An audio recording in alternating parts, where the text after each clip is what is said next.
Hello friends, स्वागत है आपका अपने channel DC math classes channel पर। तो फ्रेंड्स, आज का हमारा देखो फिर से नया वीडियो है रीजनिंग का। तो हमने देखो लास्ट वीडियो में देखा था कि किस तरह से हम आकृतियों से वर्गों की गणना करते हैं। अब हमारा ये सेकंड वीडियो है वही रीजनिंग का।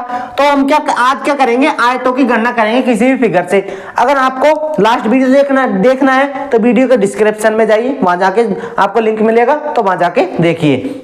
अगर वीडियो अच्छा लगा हो वो उसके बाद लाइक करें और चैनल को सब्सक्राइब करें, तब जाके इस वीडियो को देखना स्टार्ट करें, तब आपको समझ में और भी अच्छे से आएगा।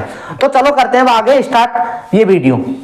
तो देखो जनरली यहाँ से एग्जाम में क्वेश्चन पूछे ही जाते हैं, ये हमारा टॉपिक चल रहा है इससे। तो देखो आयतों की गणना। अब देखो फ्रेंड्स, हमने जो लास्ट वीडियो में देखा था, एक बार मैं हल्का सा रिवाइज कर देता हूं आपको। देखा था हमने कि इस तरह से हमारे पास होते थे किसी भी आकृति के अंदर वर्ग होते थे। तो हम क्या करते थे, इस तरह से इनको काउंट करते थे 1 2 3 एंड 1 2 3। तो क्या करते थे 3 into 3, फिर माइनस कर देते एक, तो 2 into 2 प्लस 1 into 1। तो इन सबको ऐड करके हमारे पास क्या आ जाता था, आयतों की वर्गों की संख्या आ जाती थी। तो वही हमें थोड़ा, लेकिन यहाँ हल्का सा डिफरेंस है, लेकिन सेम वही है। हम आयतों में किस तरह से करेंगे, जैसे देखो हमारे पास ये फिगर है ना। अब ये फिगर है, अब इसके अंदर हमें निकालने हैं आयतों की संख्या निकालनी है। देखो मैं बना देता हूं फिगर, उसके बाद आपको निकालनी है आयतों की संख्या, है ना। तो थोड़ा हमें पता है आयत किस तरह से होते हैं, आयत के आमने सामने की भुजाएं क्या होती है, बराबर होती है। तो अब देखो इसमें हमें पूछा है कि आयतों की संख्या ज्ञात कीजिए। आपसे इसमें क्या पूछा जाएगा, आयतों की संख्या ज्ञात कीजिए। ये लो आयत बन जाएगा ना, आयत इस तरह से आमने सामने की भुजाएं बराबर होती है। तो थोड़ा हम ऐसा आयत जैसा लगे, तो इस वजह से हम इसको ऐसे ही बना देते हैं। तो देखो आयतों की संख्या ज्ञात की। अब सबसे पहले आपको ये ध्यान रखना है कि देखो जो हमारा वर्ग होता है, ये वर्ग में भी क्या होता है कि जो हमारी आमने सामने की भुजा होती है वो क्या होती है, बराबर होती है ना। यही आयत की कंडीशन है। लेकिन हम क्या बोल सकते हैं, देखो हमारे पास एक स्टेटमेंट है कि सभी वर्ग, यहां आपको याद रखना है, सभी वर्ग आयत होते हैं। सभी वर्ग क्या होते हैं, आयत होते हैं। जबकि सभी आयत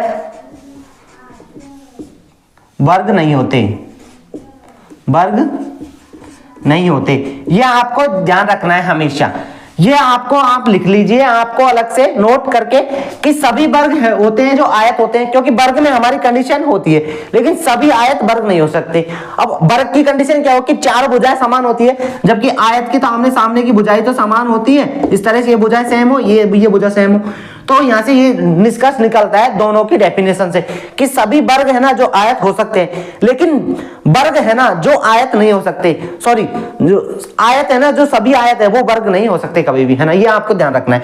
तो अब हमसे पूछा है यहाँ पर आयतों की संख्या, यहां से क्या निकालना है, आयतों की संख्या।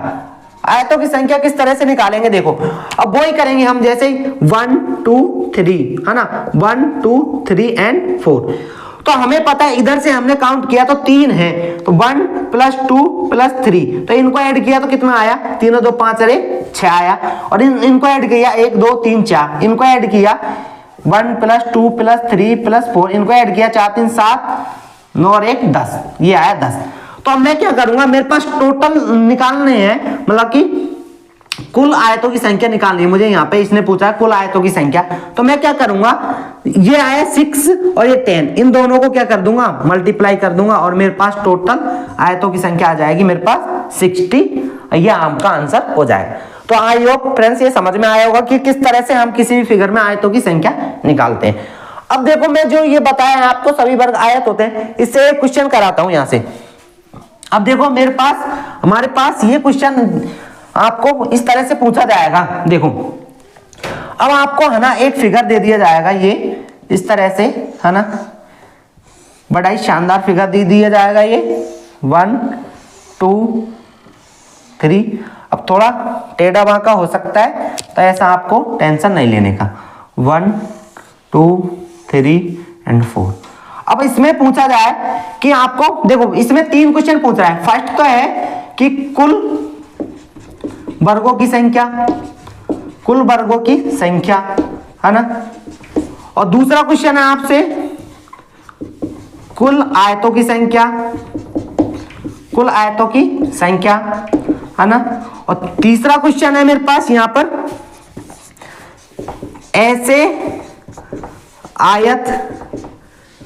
ऐसे आयतों की संख्या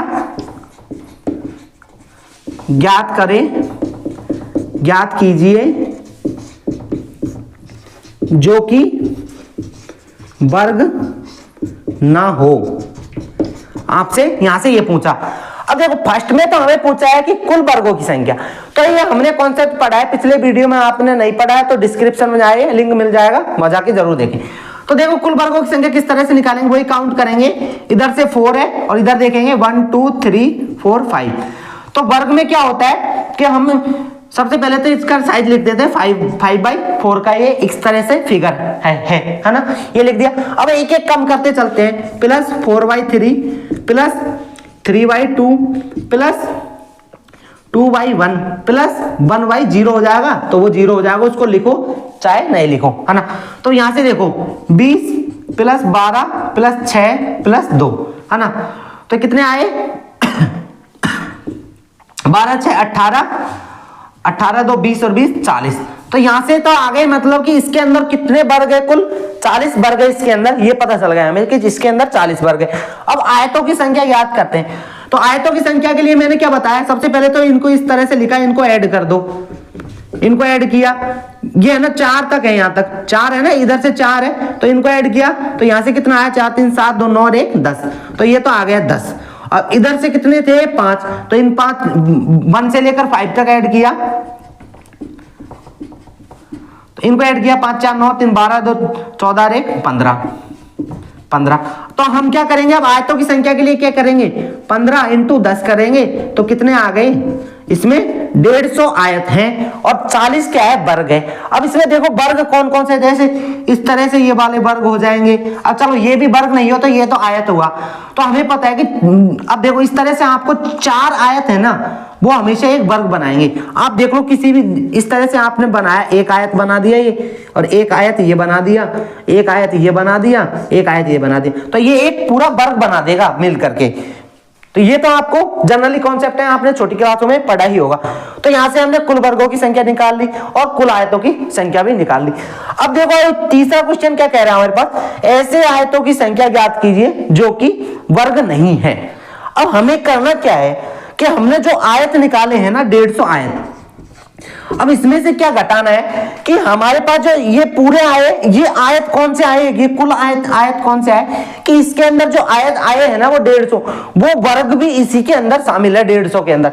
जो हमने ये 150 किया ना, 10 × 15 किया तो हमारे पास 150 आए। तो इस 150 में जो ये जो मैंने बताया ये वाले वर्ग, ऐसे वर्ग भी शामिल है इसके अंदर। बहुत इसके अंदर कितने वर्ग है, 40 वर्ग, तो वो 40 इसी के अंदर काउंट है, किसके अंदर, 150 के अंदर कुल आयतों के। तो इसमें से मैं क्या करूंगा, उन 40 को घटा दूंगा, तो यहां से क्या आ जाएगा, मेरे पास आंसर आ जाएगा, कितना आ जाएगा यहां से 110 आंसर आ जाएगा। तो 110 ऐसे आयत होंगे, एक्चुअल में आयत ही होंगे, वो वर्ग नहीं होंगे। अब हमने यहां पर लिखा कि सभी वर्ग आयत होते हैं, तो हमारे पास टोटल आयत है वो 150 है। किनको काउंट करके है, वो वर्गों को भी काउंट करके हम लिख रहे हैं, वो तो हमारे पास 150 है। लेकिन हमारे पास ओनली आयत ज्ञात करना है जो कि वर्ग नहीं है, तो वो कितने है हमारे पास, 110 है। तो आइए फ्रेंड्स, यहाँ पर यही कंसेप्ट है आपको समझाने के लिए, और कुछ नहीं है इसके अंदर। बस इस तरह से फिगर दे दिया जाएगा और आपको आयत पूछ ले जाएंगे, तो आप सिंपली निकाल सकते हैं। बस हमने आज के वीडियो में इतना ही। हमने 2 वीडियो देखे थे अच्छे से, कि फर्स्ट वीडियो में किस तरह से बताया था हमने, और आज की वीडियो आपने खुद ही देख लिया होगी किस तरह से बताया। तो वीडियो अच्छी लगी हो तो वीडियो को लाइक करें एंड चैनल को सब्सक्राइब करें, अपने दोस्तों को जरूर शेयर करें, और आप कमेंट करके जरूर बताएं कि आपको समझ में आ रहा है या नहीं आ रहा। आज के लिए इतना ही, मिलते हैं अगले वीडियो में। अगले वीडियो में हम देखेंगे समचतुर्भुजों की संख्या और समांतर चतुर्भुजों की संख्या, इस तरह से फिगर में निकालेंगे। तो थैंक यू, जय हिंद, वंदे मातरम। बने रहे डीसी मैथ क्लासेस चैनल।